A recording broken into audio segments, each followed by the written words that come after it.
אדם לא זז. עופר מחבץ את אגרופיו, מביט סביב, ושוב חוזר ורץ לתוך הבית.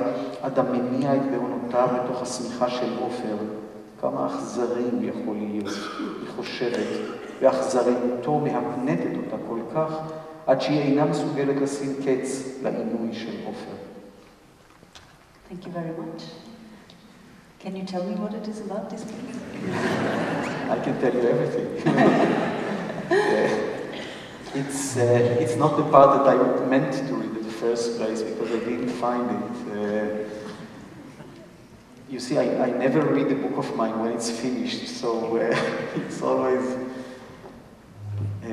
It's about an anecdote, a moment between the two brothers when the eldest one, he pretends to be dead, and the younger one, who is only 3 or 4 at the time, he brings all kind of offers, like his name, Ofer is his name, in Hebrew it's a very beautiful name, it's the Bambi, yes, the son of the gazelle and the deer, but also in English it's a sacrifice, Ofer. And he brings all kind of all his dearest objects and toys, and he puts around Adam, hoping that this will bring him back to life. The relationship between the two brothers are a strong dimension for me in the book. You know, usually we are used to read about brothers or brotherhood, usually in a negative way, from Cain and Abel until the last soap operas. It's always intrigues and plots and conspiracies between brothers. And what I know from my experience is a little different. And I wanted to write about two brothers who are deeply loyal to each other, to the extent that one of them is really the way of the other to be in contact with reality.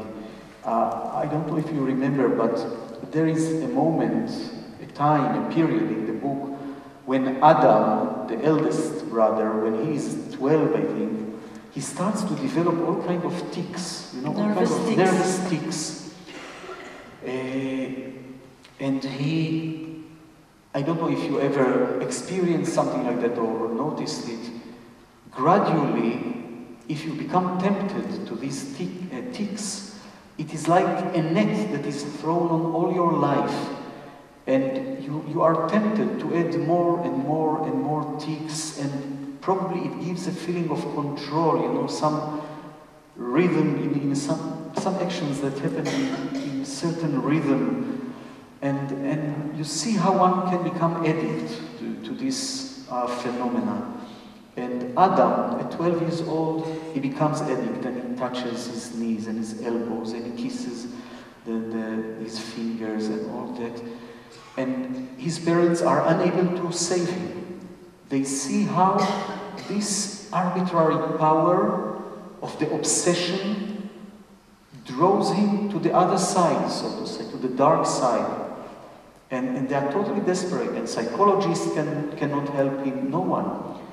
And one day, Ora, who sits in her working room, she eavesdrops on the conversation of Adam and Ofer. And Ofer, who is 9 years old only, asks his older brother, "Why do you do it?" And Adam said, "What?" "These movements." And Ora freezes because no one dares to speak even about it. And Adam tells him, "It's none of your business. Stop, don't talk about it." And Ofer says, "What if I take one?" "What? What do you mean?" "If I will do one." "Are you crazy?" And he even tries to hit him. But Ofer is a very resilient child, and he manages to convince his older brother that he will take upon himself 1 or 2 or 3 of all these obsessive actions.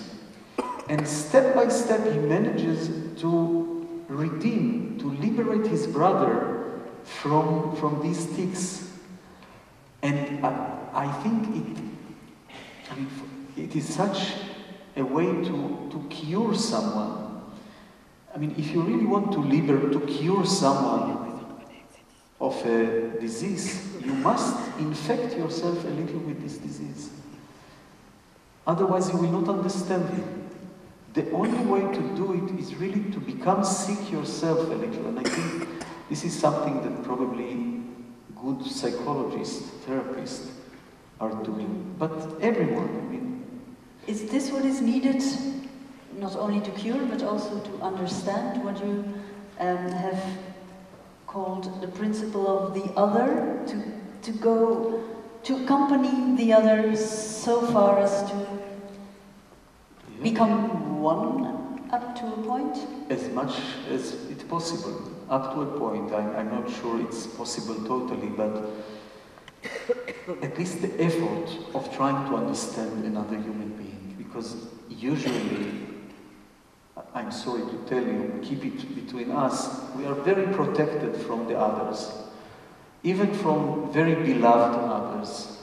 There is always this instinct of not allowing ourselves to be invaded totally by the other. Even in a family? Even in a family. Even sometimes I see couples who are married together 20, 30 years, 40 years, not here in Brussels, of course. You are much more. What, we're not married for 20, 30 years? Not here. In Jerusalem, okay. And they are loving couple, and they are wonderful parents, and they function brilliantly as a family. And yet you could see the places where they have congealed in front of each other, where they are really afraid to confront all the radiation of the chaos that exists in every human being. And you see it also between parents and children. We do not always allow ourselves to expose ourselves to all the dark corners within our children. It is too frightening, too threatening for us. Maybe it's also the only way to live together. I think it's very useful, yes. It might be very effective and very useful. And yet, to think that the person who is the most significant to us, in a way we do not really evocate him or her constantly. In a way, so many parts of his or her personality is obscured from us. We do not really know him totally. We think, that when we make love, we really know the other. In biblical Hebrew, we even use the term, and man knew his wife Eve. Adam yada et Chava ishto. Once a lady made a remark to me, and she said, it says that he knew her, it doesn't say that he understood her.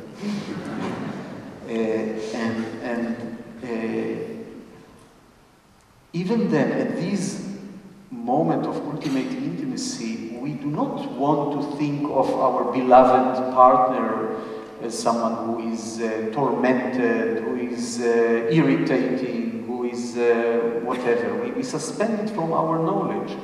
So even at these moments of ultimate intimacy, we do not really know the other. But when I write about an other, I regard it as such an opportunity, privilege even, to know another human being. And of course you can argue that it's imaginary. They are never imaginary. I mean, first they consist of several people, usually, but they are never imaginary to me. And at least the wish is that I will be able, through them, to know also some concrete people. I will not say real, because for me they are very real. I mean, I lived with them some years. The pain of saying goodbye to them is enormous.